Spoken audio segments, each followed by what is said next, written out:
अस्सलाम वालेकुम व्यूअर्स, आप देख रहे हैं पॉलिटिकल इनसाइट्स और मेरा नाम है काशिफ शहरी। आपको शो में मैं फिर से खुशामदीद कहता हूँ। पॉलिटिकल इनसाइट्स की आज तीसरी सीरीज़ गिलगित बल्तिस्तान की इलेक्शंस पर आज हमारा मुख्तसर सा तबसरा होगा। लेकिन मौजू पर आने से पहले आज जो सहाफ़ी अरशद वहीद चौधरी साहब का इंतकाल हो गया और वो इस दर पानी से कूच कर गए हैं, उस पर ताज़ियत पेश करते हैं।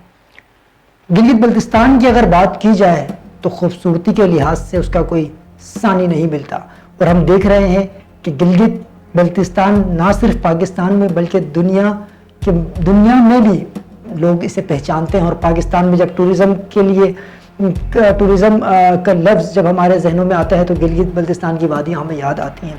तो यानी ये ख़ित्ता टूरिज़्म के हिसाब से बहुत मानी रखता है।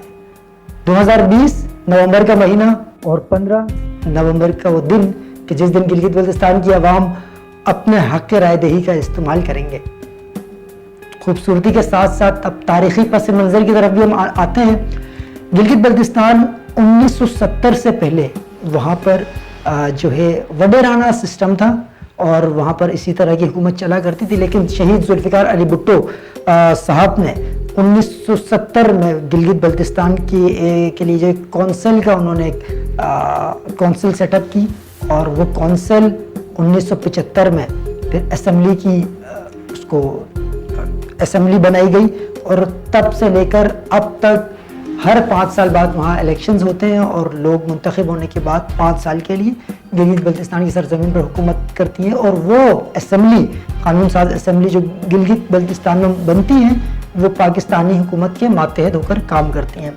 अब जो इलेक्शंस होने जा रहे हैं 15 नवंबर को, उसमें 18 लाख के करीब लोग अपना हक़ राय दही इस्तेमाल करेंगे, जिसमें कहा जाता है कि 70% नौजवान होंगे जो अपना हक़ राय दही इस्तेमाल करेंगे। ये 18 लाख लोग 7 डिस्ट्रिक्ट में मुश्तमिल हैं, यानी इस गिलगित बल्तिस्तान का सूबा 7 डिस्ट्रिक्ट पर मुश्तमिल है और ये लोग कल हक़ राय दही इस्तेमाल करेंगे। हम देख रहे हैं कि 24 सीटों पर इलेक्शंस होने जा रहे हैं। कहा जा रहा है कि 13 सीटों पर जो जमात जीतेगी वो अपनी हुकूमत गिलगित में बना पाएगी, और इन 24 सीटों के लिए 300 से ज़ायद लोग इलेक्शन में हिस्सा ले रहे हैं कि जीतें और असेंबली में आ सकें। तो पिछली जो टेन्योर हमने देखा उसमें हफीज़ुर रहमान साहब चीफ मिनिस्टर हैं गिलगित बल्तिस्तान के, और अब अगले 5 साल के लिए कौन होगा इसका चुनाव तो 15 नवंबर की ही रात को हमें पता लगेगा जब वोटों की गिनती होगी। काफ़ी गहमा गहमी है। हम देख रहे हैं कि पाकिस्तान की जो नामवर सियासी जमातें हैं, पीपल्स पार्टी, पाकिस्तान मुस्लिम लीग नून और PTI पाकिस्तान तहरीक इंसाफ, इनके रहनुमा गिलगित बल्तिस्तान गए हुए हैं और अपनी कैंपेन्स ज़ोक शौक के साथ चला रहे हैं। और हर जमात की दूसरे जमात पर जो है जिस तरह की वो इल्ज़ामात लगाते हैं, जिस तरह के गुस्से के साथ तकरीर करते हैं, वो इस वक्त जारी है। कोई भी जमात इस वक्त हमें हल्के में वहाँ दिखाई नहीं देता, सब अपनी पावर वहाँ शो कर रहे हैं। अब पता ये 15 तारीख को ही लगेगा कि कौन सी जमात अपनी हुकूमत गिलगित बल्तिस्तान में बना पाती है। मुख्तसर से कुछ हमारे पास पॉइंट्स हैं जिन पर हम रोशनी डालना चाहेंगे आज पॉलिटिकल इनसाइट्स के शो में। हर सियासी जमात ये दावा करके जाती है कि इस सरजमीन को हम सूबे का स्ट्रक्चर देंगे और एक सूबा बनाएंगे, लेकिन ऐसा देखने को नहीं मिलता। 2008 में हमने देखा कि पीपल्स पार्टी ने इसे सूबे का दर्जा देने की बात की। उसके बाद 2015 में हमने देखा कि मुस्लिम लीग ने बात की, लेकिन जिस तरह सूबा होना चाहिए वो इख्तियारात, वो तमाम फैसिलिटीज़ उस सरजमीन को नहीं दी गई।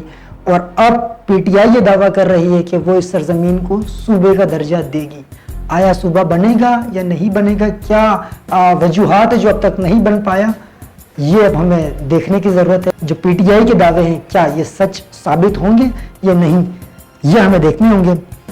एक केस जो इस वक्त जो बहुत हाईलाइटेड है, और मेरे ख्याल से जो जमात उस केस को सपोर्ट करेगी शायद, या उस केस को लेकर चलेगी, तो वही जमात मेरे ख्याल से गिलगित बल्तिस्तान में इलेक्शन जीत सकती है। वो है बाबा जान का केस। बाबा जान गिलगित की वो शख्सियत है जिन्हें हम अगर सोशल एक्टिविस्ट कहे तो गलत ना होगा कि वो वहाँ के लोगों के राइट्स के लिए उन्होंने आवाज़ उठाई اور آج شاید یہی وجہ تھی کہ وہ آج سلاخوں کے پیچھے ہیں اور وہاں کے لوگ موومنٹ چلائے ہوئے ہیں ان کی رہائی کے لیے.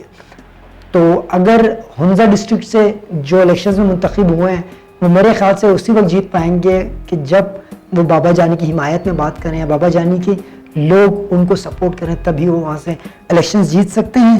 باقی مقامی مطالبات کچھ یہی ہیں کہ اس سرزمین کو صوبہ بنا دیا جائے, ان کو بھی وہ حقوق دیے جائیں جو دیگر صوبوں کو دیے جاتے ہیں. یہ ان کے مطالبات ہیں جی. اب دیکھتے ہیں کہ یہ سرزمین صوبہ بن پائے گا یا نہیں بن پائے گا, یہ تو پھر الیکشنز کے بعد ہی ہمیں پتہ لگے گا.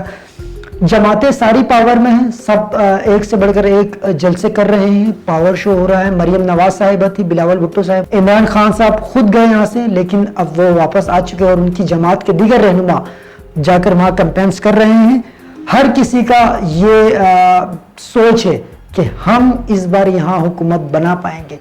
ان سیاسی جماعتوں کے ساتھ ساتھ ہمیں آزاد امیدواروں کو بھی نہیں بھولنا چاہیے کہ آزاد امیدوار جو کھڑے ہوئے ہیں ان کی بھی ایک پاور ہے, وہ بھی اس خواہش میں ہے کہ الیکشنز جیتیں گے اور حکومت وہی بنا پائے گا جو جن کے پاس 13 سیٹیں ہوں گی. اگر P T I, Noon League یا پیپلز پارٹی 8-7 سیٹیں خود بھی جیت جاتے ہیں اور کچھ آزاد امیدواروں کو بھی اپنے ساتھ شامل کر لیتے ہیں تو اس طرح حکومت بنانے میں انہیں آسانی رہے گی. آج کے اس شو سے مجھے دیجیے اجازت. انشاءاللہ اگلی بار پھر کسی نئے ٹاپک کے ساتھ, پولیٹیکل انسائٹس کے ساتھ آپ کے سامنے حاضر ہوں گے. تب تک کے لیے ہمیں دیجیے اجازت. اللہ حافظ.